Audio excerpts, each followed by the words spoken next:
training as part of the Zero Suicide Systems Approach Pilot Project that we're currently engaged in. At this point, your base has completed several trainings that are associated with the ZSSA pilot, including screening and assessment training. But now we're going to start focusing on the treatment side of the house. And we're going to start with helping you kind of standardize your approach to helping patients manage their risk for suicide. I want to acknowledge that for a lot of you folks, this will be pretty similar. Aspects of this plan will be close to what you're already doing. What we're looking to do is just provide a standardized approach and a standardized template for you to work with your patients. For those of you that don't have that much experience with safety planning in general, this presentation will give you a good overview of what we're expecting as part of the pilot for the pilot safety planning tool, and I think you'll get a lot from this presentation. First thing we're going to do, if you haven't already done this, the evaluation sheet that was given to you by Capt Deatherage, in the upper right hand corner there's a code box that says ID code. What we're going to have you do is create an anonymous but unique identification code that can be used to track this information and your responses to this evaluation sheet. So we'll go ahead and get started with that. At the very top, we'd like you to put the first three letters of your base designation, so capital NEL dash, and then we'll start the 4-element identifier.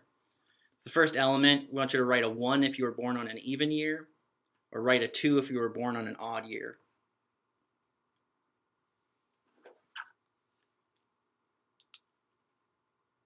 Second element is to write the second letter of your mother's first name.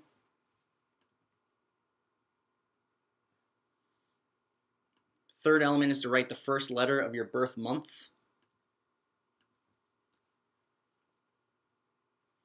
And then finally, the one that'll make you count your fingers and your toes, writing the number that corresponds to the third letter of your first name.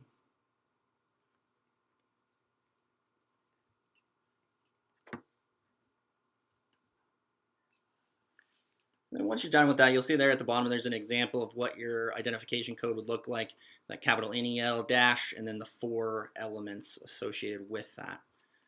Once you've completed that ID code, what we'd like you to do is go ahead and fill out section 1. This is a pre-questionnaire before the actual presentation begins. So that very first page, if you could go ahead and complete that. When you're done, just kind of sound off in the chat comment box to let us know that we can continue.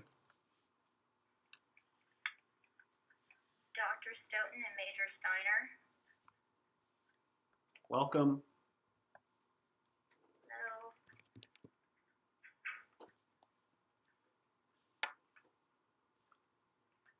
So for those of you just joining us, we're filling out the first section of the evaluation form that was passed out by Capt Deatherage.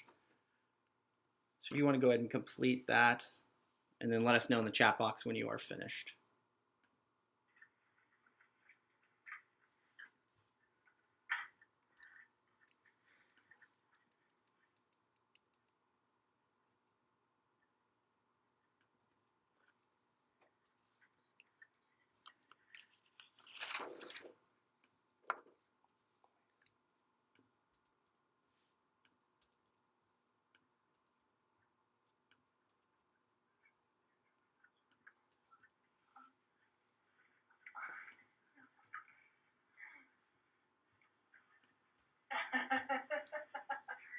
No, it's okay.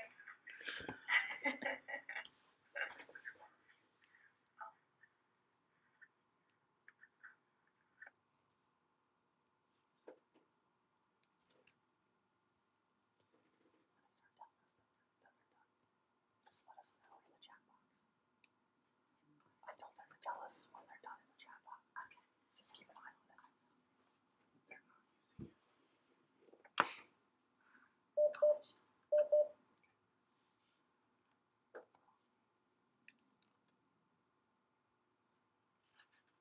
Again, when you're done, if you could just quickly let us know by just saying done in chat, so we know we can move on. We have some time that we need to make up.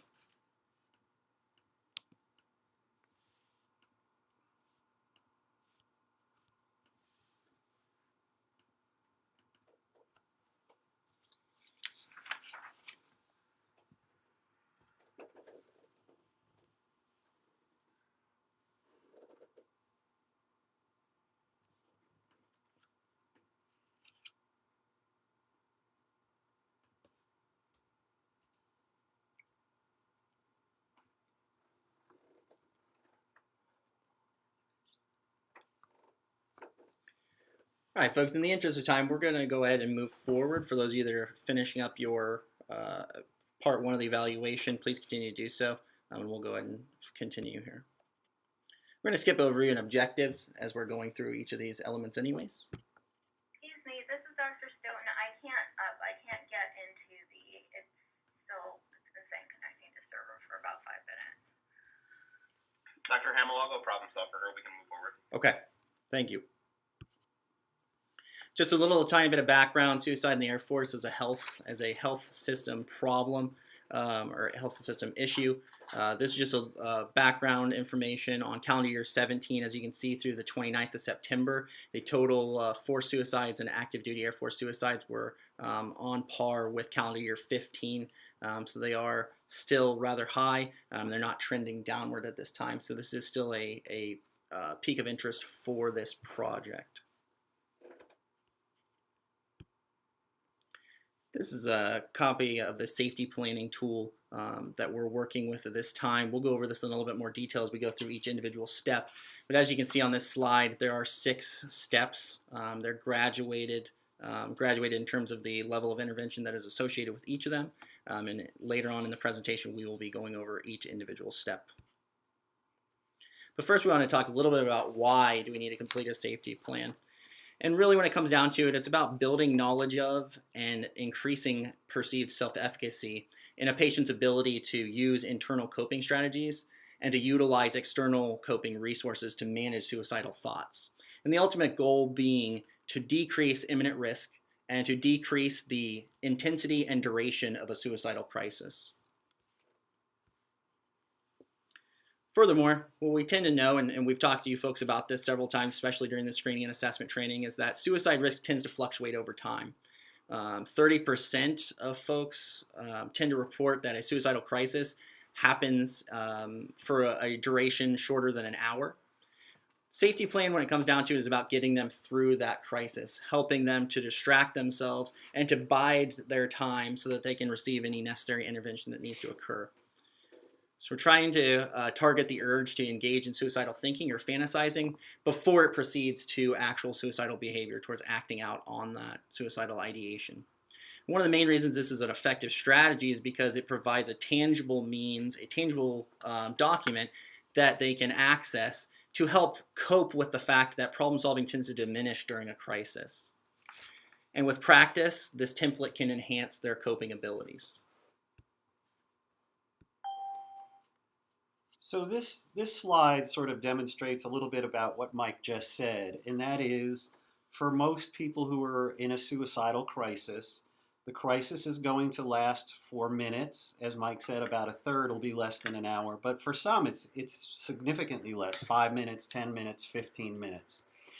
The idea is whatever a person's suicidal crisis timeline and intensity looks like, as you see in the top half of this chart, this is someone who gets no safety planning intervention. And as you can see, their arc of suicide risk gets pretty steep, gets pretty high, and the duration looks pretty long. In the bottom half of the chart, we see someone who's had a safety plan and engaged with the safety plan. And what you can see is, because they use these strategies and built some coping skills, their time in the suicide crisis is significantly less, and the intensity of that suicidal crisis is significantly less. And as a result of those two things, the likelihood of acting out becomes much less. So there are a couple of things we get out of having a safety plan. As we've already mentioned, it reduces suicide risk. There's evidence that safety planning, when people engage in it, are less likely to engage in suicidal behavior. They're less likely to die by suicide. And their self-report of the experience of going through a suicidal crisis is much less concerning. It enhances coping skills. It buys time. Again, we want to distract and delay people who are in a suicide crisis so that the likelihood of engaging in the behavior diminishes. And because people get more skillful at dealing with their suicidal crises, it reduces reliance on hospitalizations. Further, there's some evidence that people who are exposed to the crisis safety planning have an increased motivation for treatment. It helps them link to supportive resources, not only for suicidal crises, but other things they might be struggling with. And then because they can deal with the stress of difficult emotions, it can help build resilience for their actual treatment. So a couple underlying communication points. As you're involved in this collaborative process with your patients, I want to have you just kind of think about this. The ultimate goal is to preserve the patient's life. That's the essential goal. With that is this idea that we want to try to end that emotional pain in a positive way, right? We know that a lot of folks that are thinking about suicide, it's a means to an end. But the safety plan provides a kind of an intermittent process or intermittent goal through which we can try to lower their emotional pain that they're experiencing during a time of crisis. We're looking to build those coping skills that can be identified. Those are through the identification of the warning signs, the first step we're going to go over, and using those effectively to reduce the duration and frequency of their crisis when it does occur. Patient and the provider are a team. They'll work together. This is a collaborative document, so we want to make sure that you're using this in collaboration with the patient. It can, of course, be modified as you go through your patient notes during subsequent encounters, and we'll talk about that a little bit later. But it helps increase a sense of control for the patient. And as Keith had just previously mentioned, it can help to make therapy be perceived as more helpful and tolerable to the patient. So what is in a safety plan? Well, it's a prioritized written list of coping strategies and resources.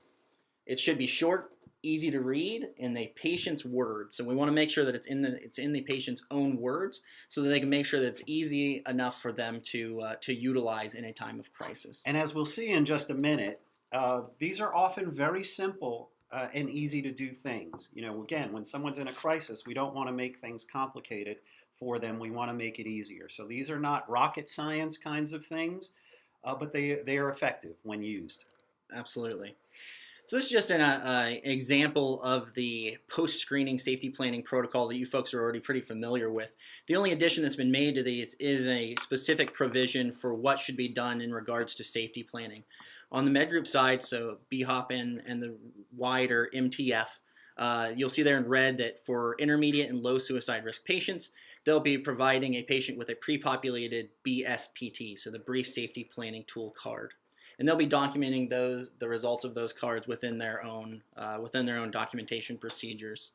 The high suicide risk individuals, they'll still be immediately getting a full suicide assessment by either BHOP or mental health, and they will complete a full safety planning tool document as part of that assessment. On the mental health BHOP side, the only difference in this chart, you'll see there in red, is that we want to make sure that you folks are providing the patient with the card, of course, but also uploading a copy to HAMES for further review and for subsequent review. This slide just shows for the post-assessment safety planning protocol. So once somebody has been identified as high risk, they go through the formal suicide assessment process. They'll complete the full suicide safety planning tool or review or update an existing one as indicated if it's a subsequent high-risk screen. And as we said on the last two documents, on the last two triage charts, you just want to make sure we provide patients with that full SPT and upload a copy to HAMES. If for some reason a patient gets into a full assessment and they end up being classified as either intermediate or low risk after the fact, they'll follow the same procedures as these post-screening charts. So you'll just fill out the BSPT or review or update an existing one depending on the patient, and providing that BSPT and uploading a copy to HAMES. It's pretty clear cut. Okay, we saw this chart a little bit earlier. One of the important things when working collaboratively with your patient and developing the safety plan is how you frame this. Because for a lot of patients, particularly those who have been chronically suicidal, they may not have any belief that they can do something like this. you often hear suicidal patients like, that's just the way I am. This is how I deal with things. So the framing of the safety plan is really important. I think talking about the person's suicidal arc, meaning the intensity of their suicidal crisis and the duration of the suicidal crisis, can be a good way to talk about it. And the fact that by using the safety plan, what we're trying to do is decrease the intensity and shorten the duration of the crisis. So it's a good way to discuss the rationale for the safety plan, and that communicating in your frame that building the plan together is important, and each safety plan is unique to each person. It is not a cookie cutter approach, because what you're saying to the patient is, we're going to use your ideas about what works for you or what has a high likelihood of working for you. And another way to frame is to say, look, by engaging in the safety plan, you're going to start to take some control over your thoughts and feelings. And over time, you'll learn how to handle difficult thoughts and feelings in a more sophisticated way. So we had about a 4-minute video here that of Dr. David Jobs, who's one of the leaders in the safety planning approach to suicide, and he talks about in this how he typically frames safety planning to his patients. And very briefly, I mean, essentially what he says to the patient is, look, suicide is a decision you can always make. The thing is, it's an eternal decision. It's a decision that lasts for an eternity. And what he asks patients to agree to typically, and by the way, this is just an approach to framing it. We're not suggesting you use this approach, but he has a pretty creative idea about how to do it, is, look, you can make that decision. You could be one of the 85 people who are going to die today by suicide on average, right? But what I'm asking for from you today, patient, is that you agree to work with me for several weeks on developing the safety plan first, and then using it over the next few weeks, because what we're going to show you is that you actually can come to have more control over these crises that you're experiencing. And in a way, he also sort of talks about, look, there's nothing to lose. You have everything potentially to gain. Again, because we're honest, he's honest with patients and saying, look, I know suicide is never off the table completely. At some point, you may decide to do that.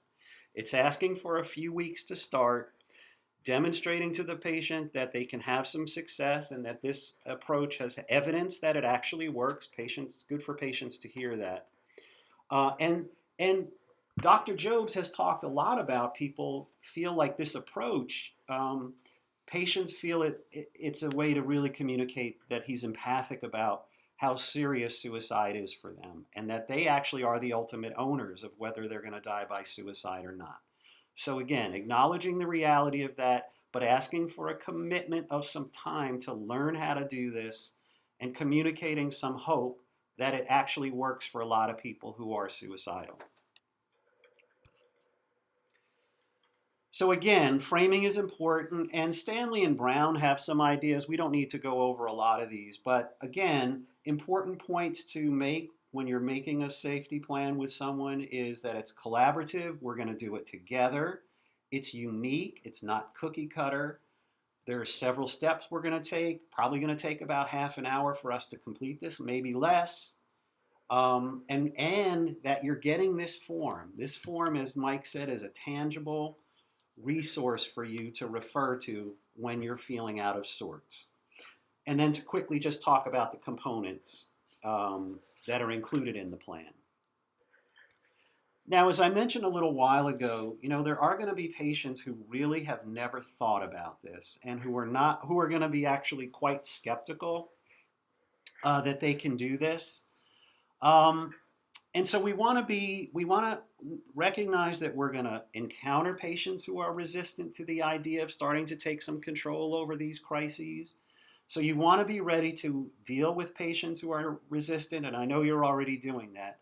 So it's important when we're developing the safety plan to be patient with patients, to be empathic, and to reiterate the sense that this is collaborative. We want to acknowledge the struggles that they're having with suicidality.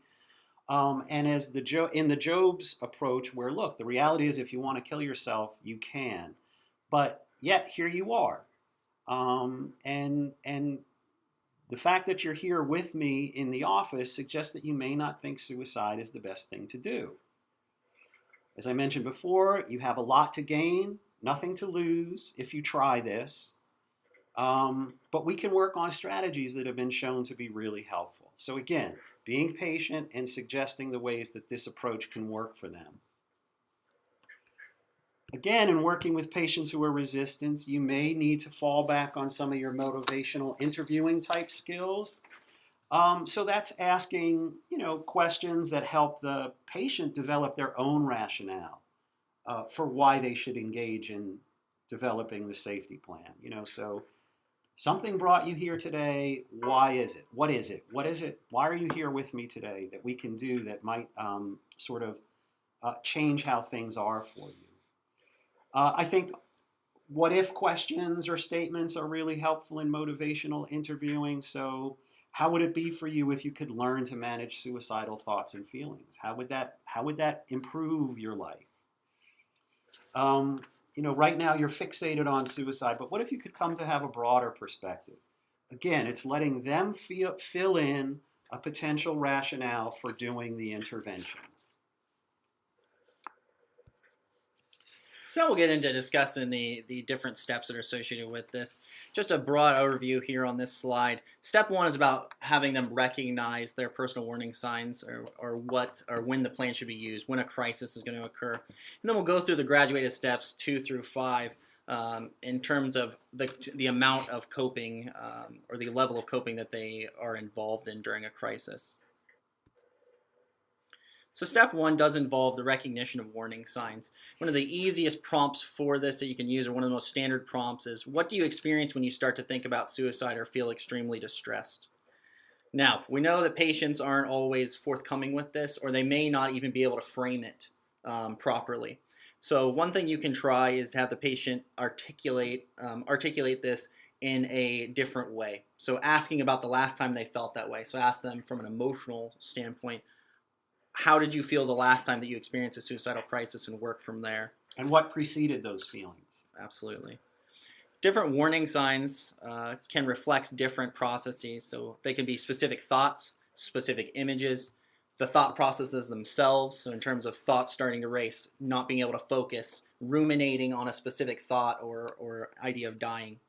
Mood, restlessness, irritability, annoyance, or specific behaviors even. Pacing around the apartment like a caged animal, or yelling at their children like a maniac. Any of these could be considered a warning sign, and should really be tailored to the patient's specific patterns. We're not going to go specifically through all these examples, but this is just what it potentially could look like when you fill out the form. Now we know on the standardized form there's 3 spaces. We don't want to tell you that you only have to do 3. We want you to get as much information from your patients as possible so that you can have as informed a process as you possibly can. But these are just examples that kind of span the spectrum from my computer tells me I'm worthless. So it goes from thoughts to images to behaviors. So just an example of that.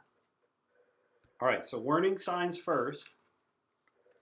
Once you've identified warning signs, this is when you actually start looking at specific coping skills. First, we're going to focus on internal coping skills, so self-management strategies. These are things you can do on your own if you become suicidal again, so you're experiencing a crisis, to help yourself not act on those thoughts and urges. At this point, you're not trying to identify any social contacts, any professional contacts, anything like that. You're focused specifically on their internal coping mechanisms. These can involve all kinds of different things, like going for a walk, working in the garden, petting the dog. It's always important at this point specifically, and from here on out, to have a certain level of review in mind. So you want to make sure that as they're listing these examples, these self-management strategies, that they fit different contexts in terms of time, when they can use them, how they can use them, and if they're viable. So at the bottom of the slide, we have this kind of review statement. If you were to do one of these today when you get home, which would you use? How would you use it? The more information, the more specific you can make it, the more likely they are to utilize that in a time of crisis. Once again, these are just some examples.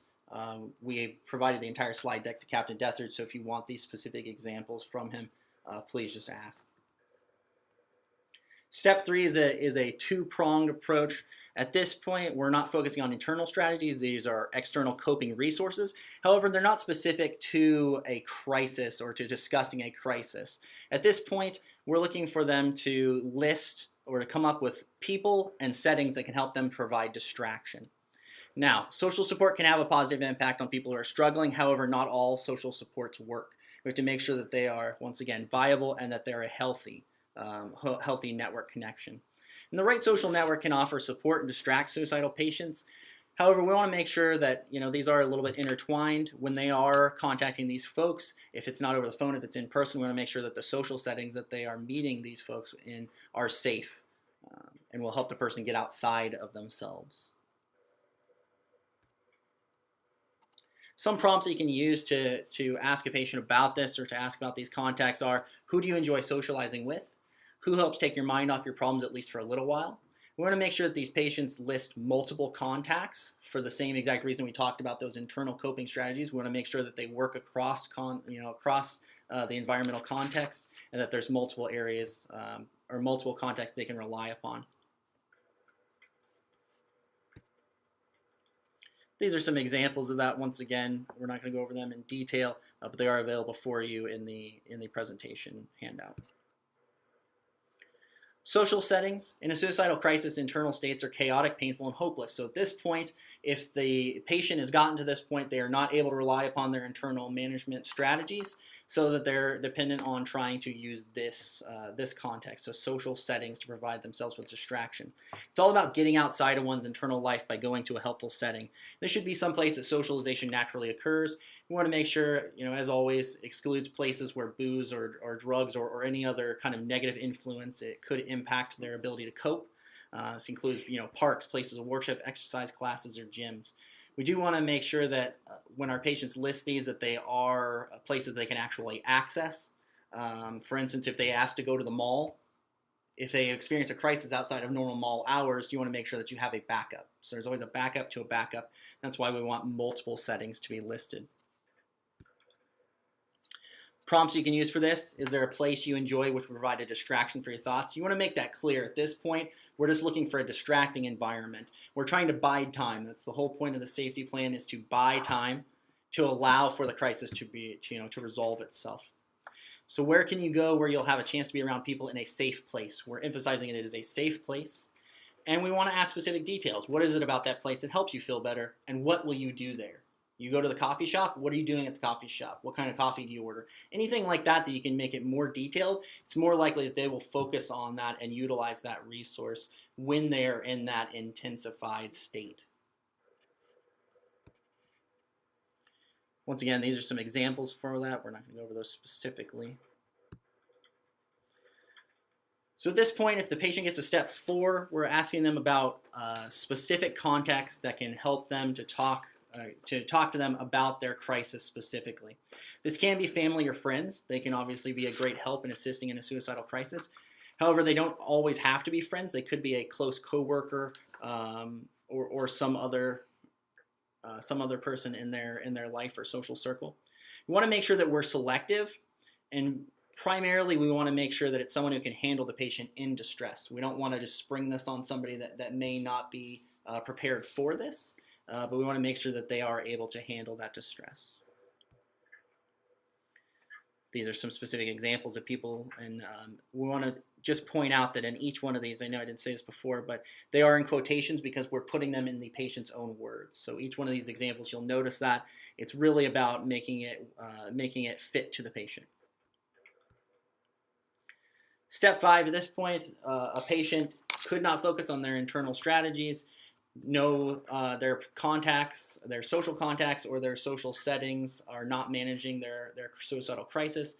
And at this point, we'd have them contact professionals or agencies.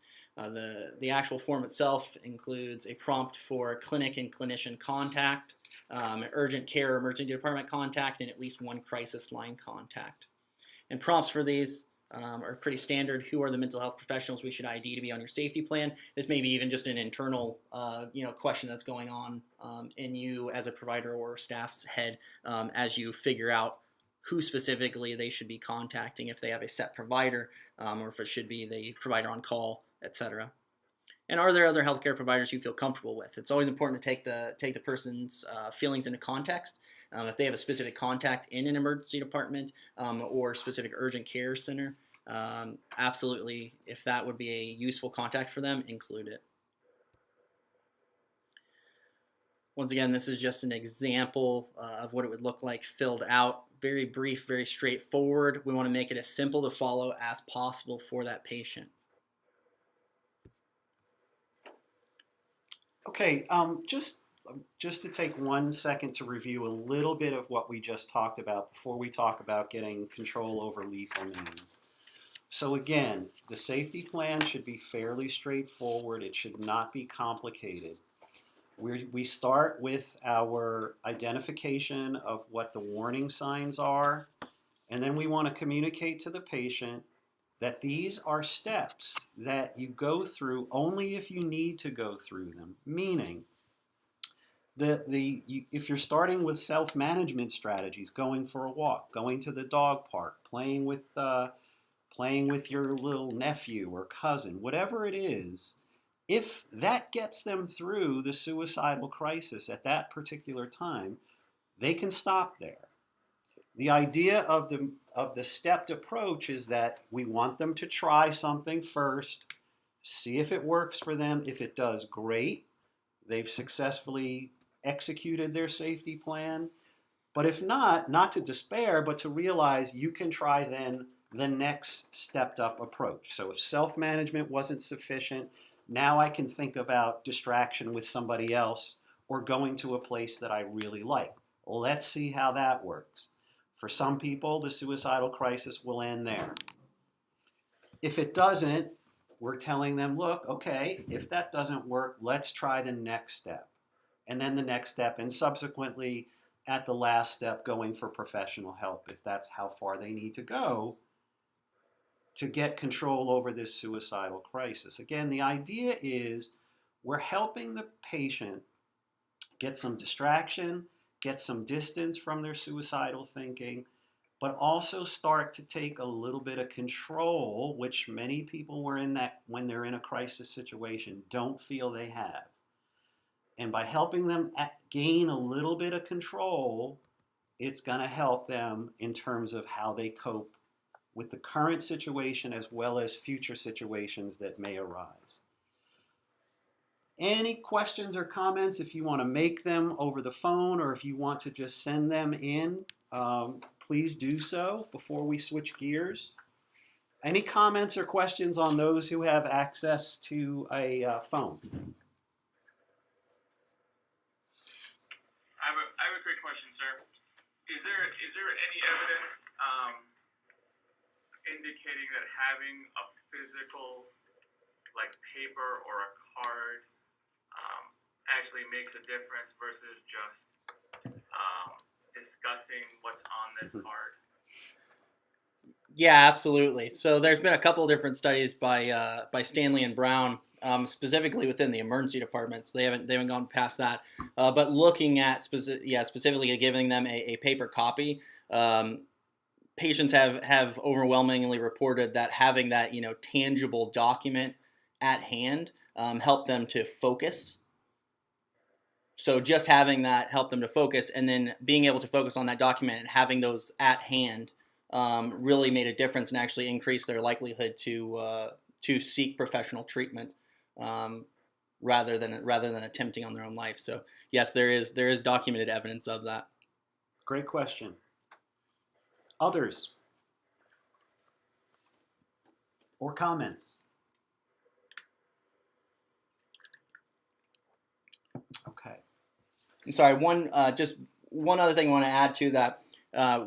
One other positive aspect they found was handing someone that specific card actually increased perceptions that the person was cared for and that the specific provider that gave that to them or the staff member that gave that to them within that context specifically cause them to come back for further care. So it definitely provides a boost in terms of treatment fidelity. Okay, great. Okay, so step 6.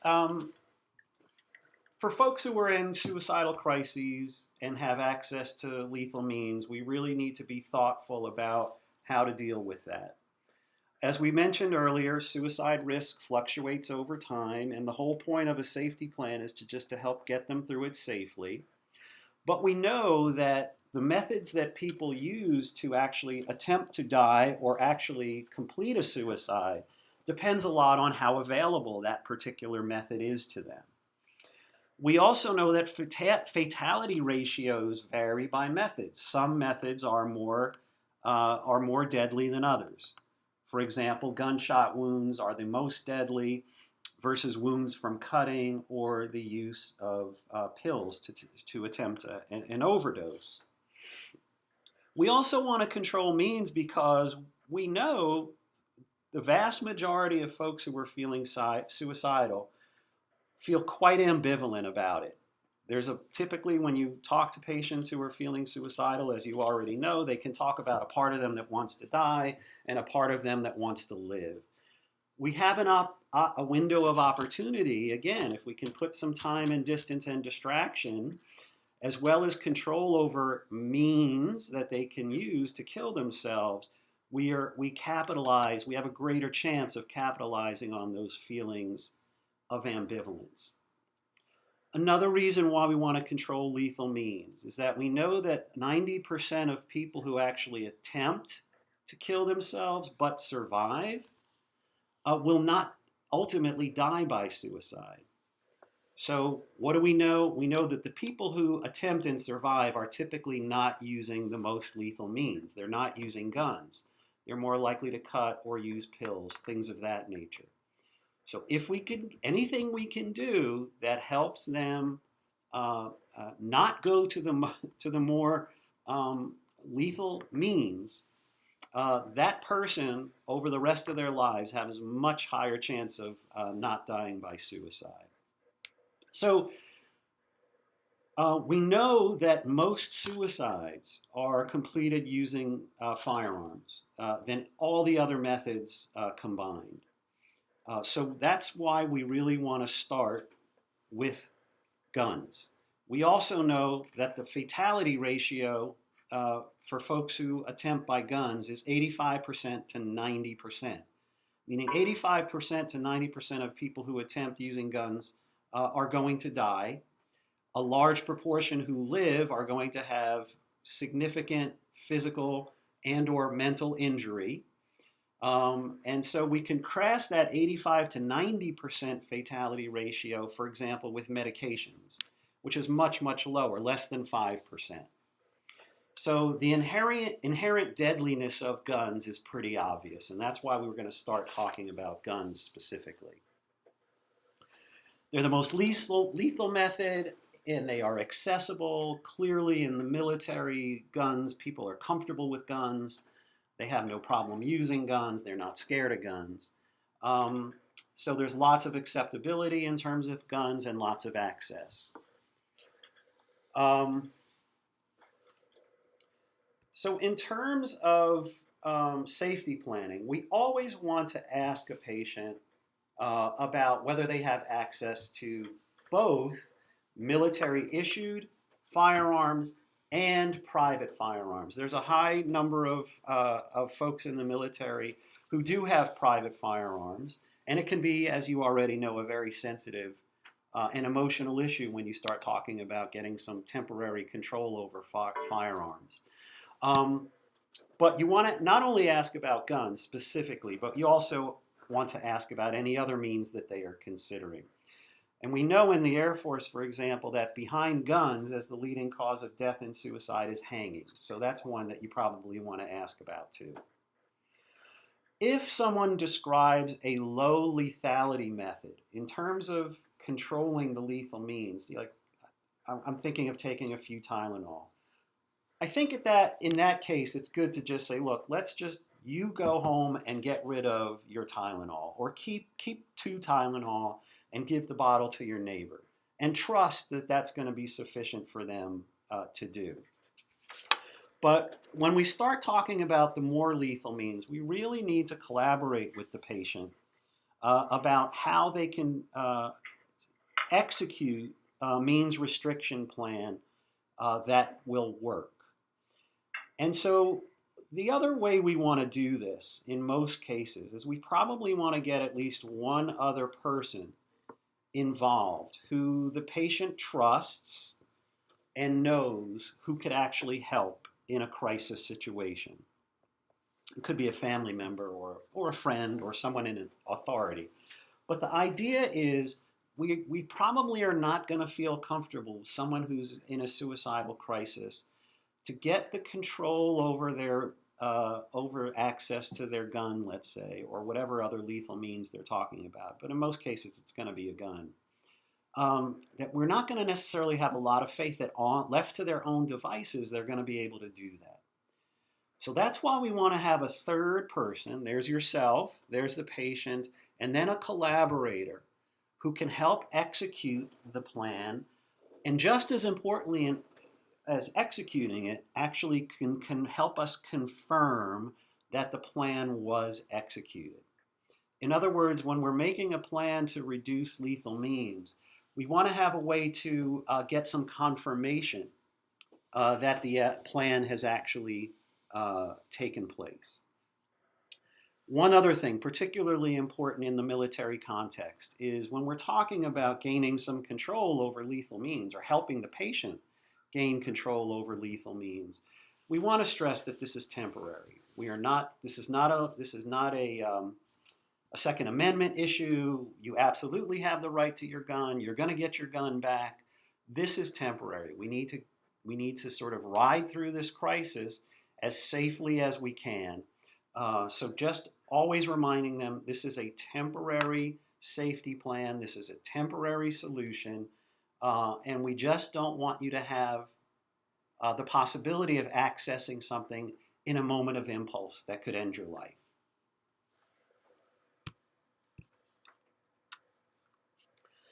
So this is sort of what it looks like on the form. Again, you're asking about military issued firearms. You're asking about non-military firearms. We're talking about removal of both the weapon itself as well as ammunition, if we can. Ideally, we want to get rid of both. And also then medications. We always want to ask about, do they have medications that could be considered dangerous or lethal? And then the plan for what's going to be done with those. And then others. Again, I mentioned hanging is the second leading cause of death by suicide in the Air Force. So we probably want to inquire about that as well. But whatever the patient mentions, they could mention knives or razors or whatever they're most serious about and is most lethal, we really want to get some control over those to the extent that we can. I want to stop just for 1 second, and I know we're kind of short on time, but this is one where I think hearing from folks who've actually dealt with this could be really helpful. Can anyone, if they're willing, just talk a little bit about their experience in negotiating a safety plan around lethal means, guns or pills or whatever?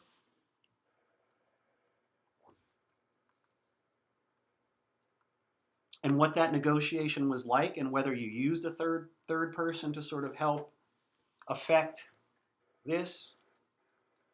Sir? Yes, ma'am. Dr. Dillner, I work in BHOP over at the hospital. Thank you, ma'am. And there have been times where I've had to reassure the active duty member that the first shirt will have their weapon, but it'll be put in an armory and it will be returned. Yep.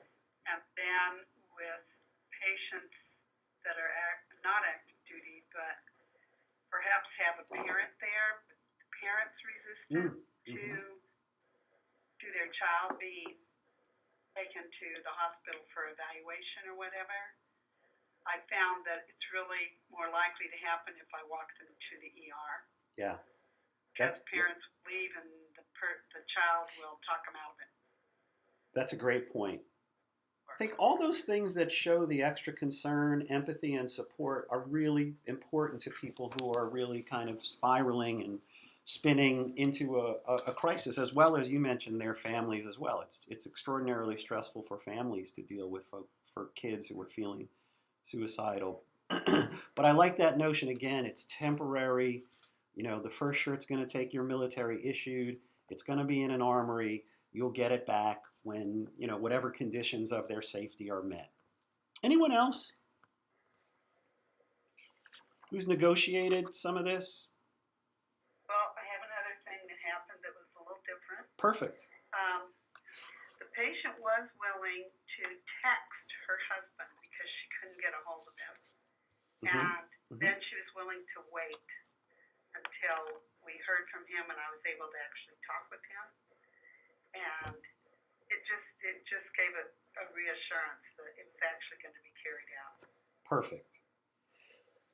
And I think one of the things, if you can do it, and maybe you did it in this case, is just, I don't know if you then had a subsequent call or text with the husband just to say, hey, you know, whatever their plan was to lock it up or take the key or give it to a neighbor, that it actually happened.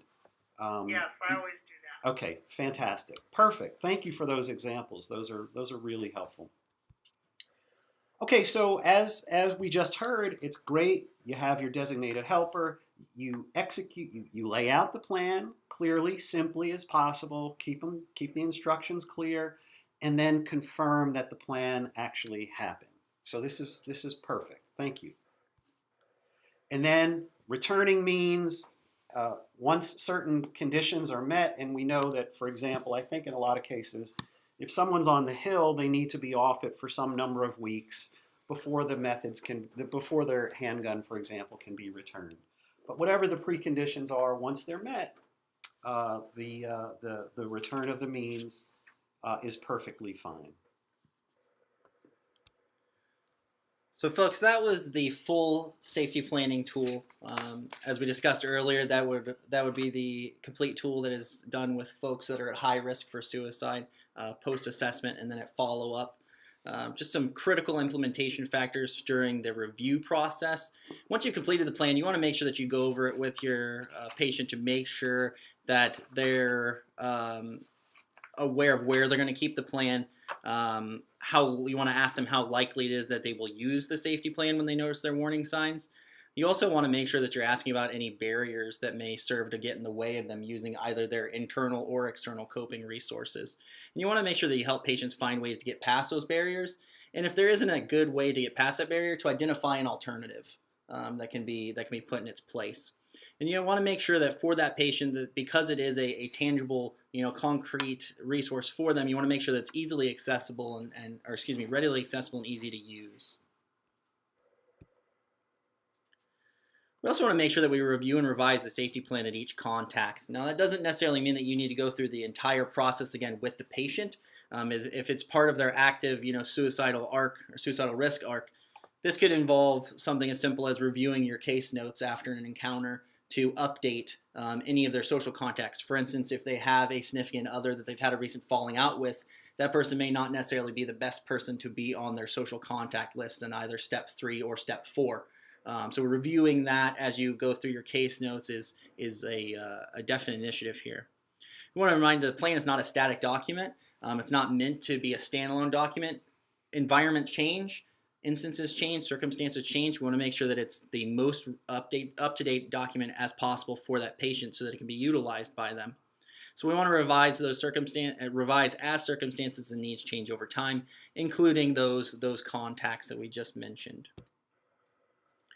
I want to briefly talk a little bit about the BSPT. I know we'd mentioned this at the beginning as part of those screening triage charts. The BSPT is an index card size template that includes a single step on each side. On the front side of the card will be personal contacts. So it's equivalent to step 4 in the full safety plan, where you're asking a patient to list people who they can talk to help during a crisis. This is a bit more brief than the full plan, but this is the collaborative portion of the BSPT. They're expecting staff to collaborate with the patient before they leave the clinic on their encounter. On the back of the card will be a pre-populated professional contact list that can be used during a crisis. The actual contacts that are listed, these cards were developed in collaboration with Capt Deatherage, and he'll be reviewing those specific contacts and the method and procedures for listing those pre-populated contacts with you folks after the conclusion of this training.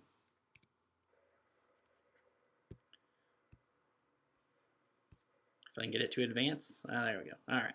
So this is just an example of what the brief safety planning front of the tool looks like. As we said, it's listing your contacts, or your social contacts that they can utilize during an actual crisis to talk specifically about a crisis.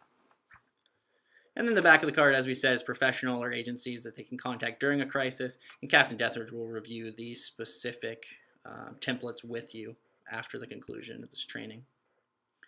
And that concludes the formal part of our presentation.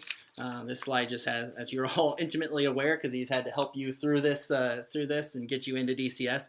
Capt Deatherage is our main POC contact for your implementation team at Nellis. You can also, if you have any questions, email the entire team at zerosuicide@psu.edu if you have any further questions that you would like to follow up on, and we'll make sure that we get back to you in a timely manner to discuss anything that you may want to discuss. Otherwise, at this time,